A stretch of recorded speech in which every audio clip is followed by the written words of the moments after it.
बच्चों, ओम शांति। आशा है आप सभी खुश होंगे, अच्छे होंगे, बढ़िया ही होंगे। बच्चों, पिछले एपिसोड में हमने चर्चा की थी परिवर्तन शक्ति के ऊपर। तो परिवर्तन शक्ति कितनी जरूरी है वो तो आप समझ ही गए होंगे। लेकिन बच्चों, परिवर्तन कौन कर सकता है जिसकी आज हम चर्चा करने वाले हैं। जो सरल होगा ना, जिसके अंदर सरलता का गुण होगा, तो वो सहज ही अपने जीवन के अंदर परिवर्तन कर सकता है। बच्चों, आपने एक गीत सुना होगा, बच्चे मन के सच्चे, बच्चे मन के सच्चे, सारी जग की आँख के तारे, ये वो नन्हे फूल है जो भगवान को लगते प्यारे, बच्चे मन के सच्चे। बच्चों, ये गीत आपने जरूर सुना होगा कि बच्चे कैसे होते हैं, मन के सच्चे होते हैं। छोटे बच्चों की ओर जब हम देखते हैं, चाहे वो किसी भी जाति का हो, कोई भी भेद नहीं होता है, न रंग भेद कुछ भी नहीं होता है, तो उस छोटे बच्चे को हर कोई गोद में उठाना चाहता है।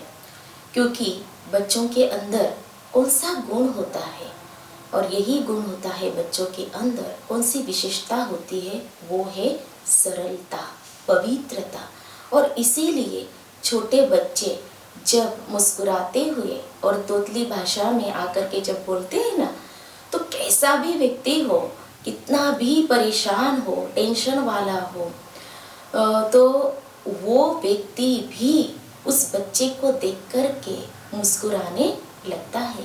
तो छोटे बच्चों में इतनी ताकत है क्योंकि उनके अंदर जो गुण है वो है सरलता का, पवित्रता का।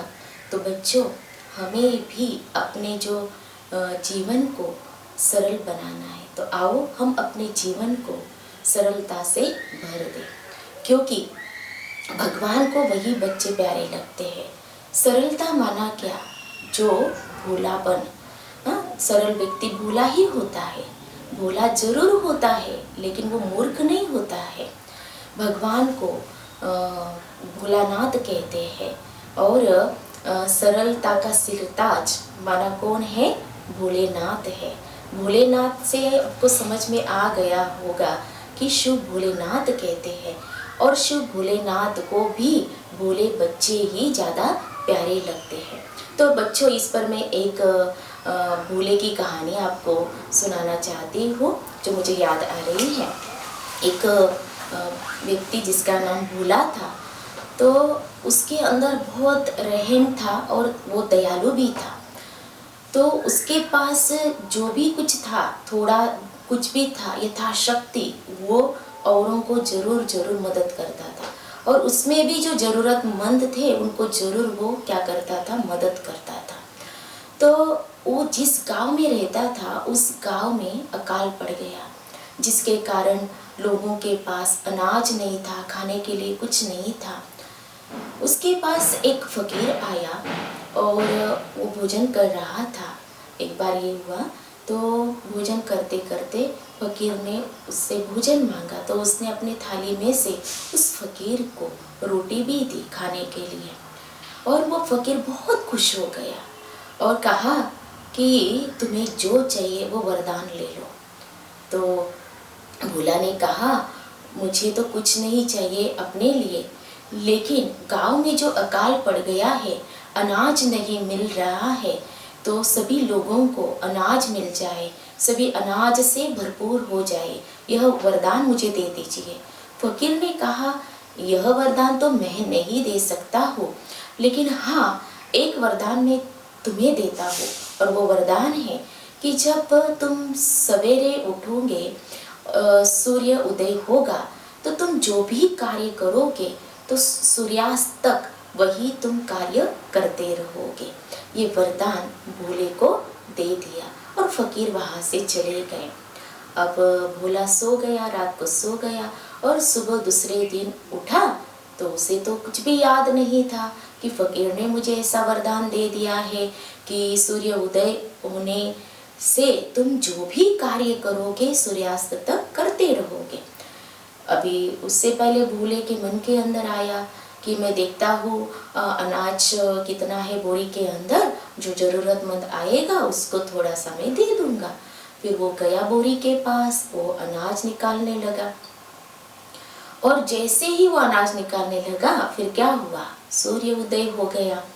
सूर्य उदय हो गया तो अभी वरदान काम करने लगा कि भोला अभी अनाज ही निकालता रहा और बर्तन भरते गए, एक के बाद दूसरा, दूसरे के बाद ऐसे बर्तन भरते ही रहे। फिर भोला ने कहा अपने परिवार वालों से कि सभी गांव वालों को संदेश भेज दो कि अनाज लेने के लिए आ जाए। फिर बहुत भीड़ लग गई भोले के घर के बाहर और सभी अनाज भर के ले जाने लगे और इतना अनाज निकला कि पूरे गांव वालों को अनाज से भरपूर कर दिया, भरपूर सारे हो गए। और फिर सूर्यास्त होने के बाद वो कार्य रुक गया। तो ये जो बात थी कि भोले ने क्या किया, सबको अनाज से भरपूर कर दिया, जो जितना वो निकालता ही रहा।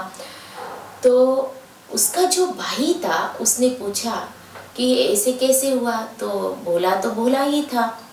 उसने कहा, उसने सारी बात सच बता दी कि ऐसे ऐसे फकीर जी आए थे और उन्होंने मुझे वरदान दे दिया कि तुम जो भी कार्य करोगे ना, सूर्य उदय से लेकर के सूर्यास्त तक वो कार्य करते ही रहोगे।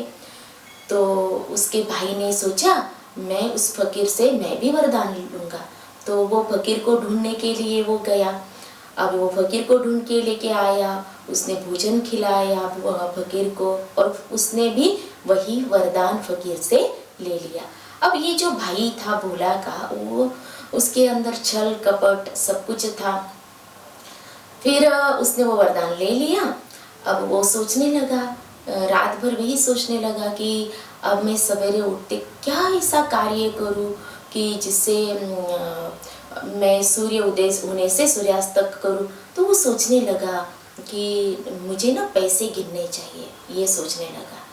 लेकिन फिर पैसे गिनूंगा तो उसके लिए क्या चाहिए, थैलियाँ भी तो चाहिए पैसे भरने के लिए। और इसीलिए फिर उसने क्या किया कि सुबह उठते ही उसने पहले क्या किया, अपने परिवार वालों को कहा कि जितने भी कपड़े आदि है ना पड़े हुए वो सब लेके आओ और कैंची लेकर के आओ। फिर उसने शुरू किया और उसने जैसे ही कपड़ों को काटना शुरू किया तो कैंची तो चलने लगी और उतने में सूर्य उदय हो गया। अभी वो वरदान काम करने लगा और वो वरदान काम करने लगा, कैंची भी चलने लगी और वो रुकने का नाम ही नहीं ले रही थी। फिर वो काटता ही रहा, सभी पर्दों को काट दिया, सभी फाड़ दिया, सब कुछ कैंची क्योंकि रुकने का। और सूर्यास्त तक तो उसका एकदम बेहाल हो गया। तो वो वरदान उसका काम किया। तो बच्चों, उसके अंदर जो छल कपट था ना, उसके कारण ही उसको कुछ भी नहीं मिला, ना खुद को मिला ना औरों को वो दान कर सका। तो क्यों कहा कि बच्चे मन के सच्चे होते हैं, भोले होते हैं और भोले बच्चे ही भगवान को अति प्यारे लगते हैं। लेकिन बच्चों, सरलता का अर्थ ये नहीं है और भोलेपन का अर्थ ये नहीं है कि कोई भी कार्य हम मूर्खता से करें, ये बिल्कुल अर्थ नहीं होता है। तो उसका अर्थ ये होता है कि उसकी जो सरलता होती है वो स्पष्टता होती है। सरलता मीन्स क्या, स्पष्टता होती है उसके अंदर, और वो कार्य भी एकदम एक्टिव होकर के करता है। उसके अंदर आलस्य, अलबेलापन, सुस्त बिल्कुल नहीं होता है वो, और इसीलिए वो चुस्त होकर के हर कार्य भी करता है। तो भोलापन का अर्थ बिल्कुल ये नहीं लेना है। तो सरलता अर्थात क्या, भोलापन। और सरलता अर्थात क्या है कि जिसके मन के अंदर किसी के प्रति भी कोई घृणा भाव न हो, ईर्ष्या न हो, नफरत न हो, छल कपट न हो, तो उसको कहेंगे सरलता। तो सरलता अर्थात क्या, स्पष्टता। स्पष्टता मीन्स क्या, अंदर बाहर एक, जो बात जैसी है वैसी ही सुनाना, उसको कहते हैं सरलता, और कुछ भी छिपाना नहीं। सरलता अर्थात है स्वच्छता, सरलता अर्थात स्वच्छता। तो जो भी चीज़ें हैं उसको व्यवस्थित रखना, यही है सरलता। सरलता अर्थात क्या? सत्यता। सत्यता माना क्या कि जैसे कि अंदर बाहर जो बताया कि सच्चाई सफाई हो, तो उसको कहते हैं सत्यता। हर बात सत्यता से बतानी है। फिर सरलता अर्थात क्या? शुभ भाव, कि हर आत्मा के प्रति कल्याण की भावना हो, उसको कहते हैं सरलता।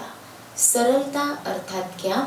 सादगी, माना हमारे जो आंतरिक गुण है उसको निखारना, उसको कहते हैं सरलता। सरलता अर्थात क्या? सद्भावना, कि वो ये सोचता है सरल व्यक्ति कि सारा ही विश्व अपना परिवार है, उसको कहते हैं सरलता। और सरलता अर्थात क्या? समायोजन। तो वो कहाँ पर भी जाएगा ना सरल व्यक्ति, तो किसी भी परिस्थिति में स्वयं को वो एडजस्ट कर लेगा, किसी के साथ भी वो क्या कर लेगा? एडजस्ट कर लेगा। तो सरलता अर्थात यही है कि हमारे विचार जो है वो सरल हो, हमारे बोल सरल हो, हमारा स्वभाव सरल हो, हमारा व्यवहार सरल हो।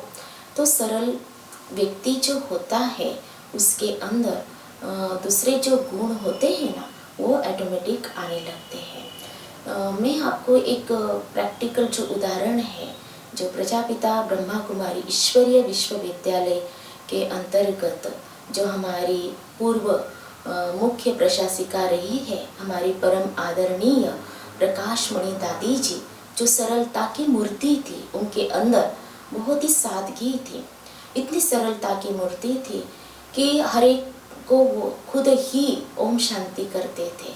इतनी बड़े होकर के दादी जी के अंदर इतना जो सरलता का गुण था, हमने भी खुद देखा है। एक बार क्या हुआ कि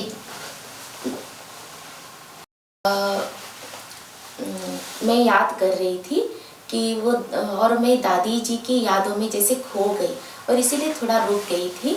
तो दादी जी ने बुलाया, हम दो बहनें थे, वहाँ माउंट आबू में एक पांडव भवन का प्रांगण है, तो वहाँ पर दादी जी बैठे हुए थे।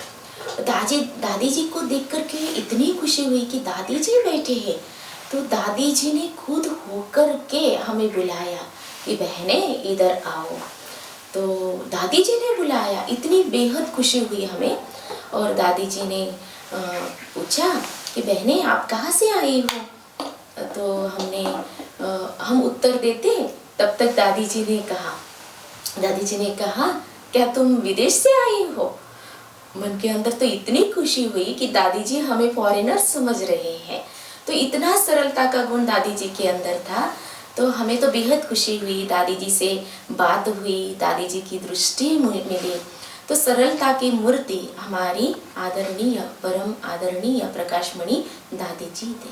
तो ऐसे ब्रह्मा कुमारी से जुड़े हुए बहुत सारे जो ब्रह्मा कुमार भाई बहनें हैं, तो उनके अंदर हमें बहुत सारे गुण देखने को मिलते हैं। तो बच्चों कि ये जो सरलता का गुण है, ये बहुत ही हमें आगे बढ़ाता है, क्योंकि सरल अर्थात क्या?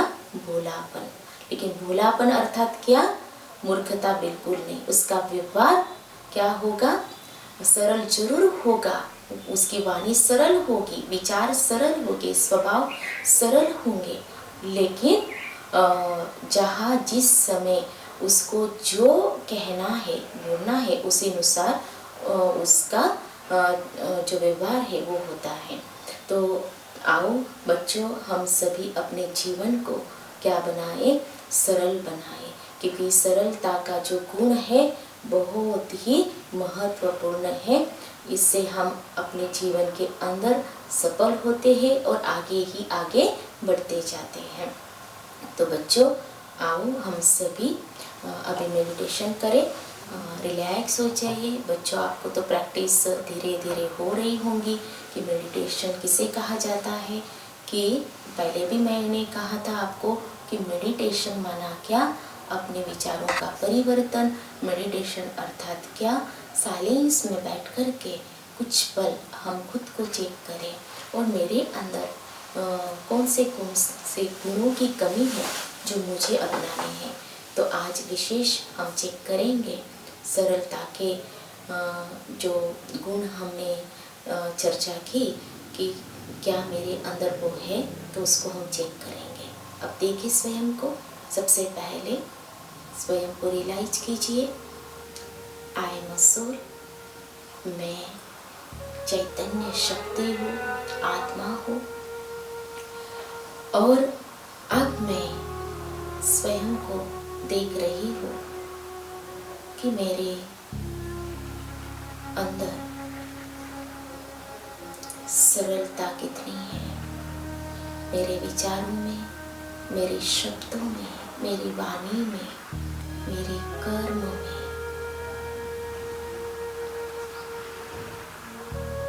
मेरे मन के अंदर कोई भी छल कपट नहीं, किसी के प्रति भी कोई घृणा भाव नहीं, ईर्ष्या नहीं।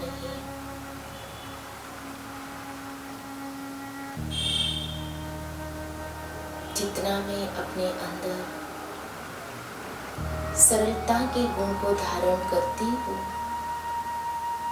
उतना ही मेरे अंदर से सारी नकारात्मकता दूर हो जाती है। इससे मुझे भगवान का प्यार महसूस होता है।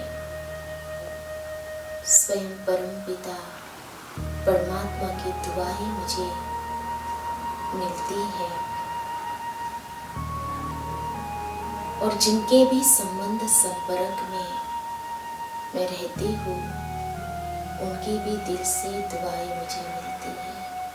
तो आज से मैं यह प्रतिज्ञा करती हूँ कि मुझे अपने जीवन को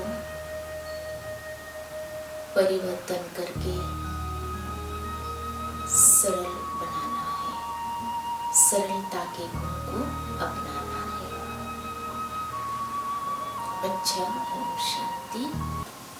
तो बच्चों, ये चर्चा आपको पसंद आई होगी, तो जरूर आप अपने कमेंट्स जरूर देना। ओम शांति।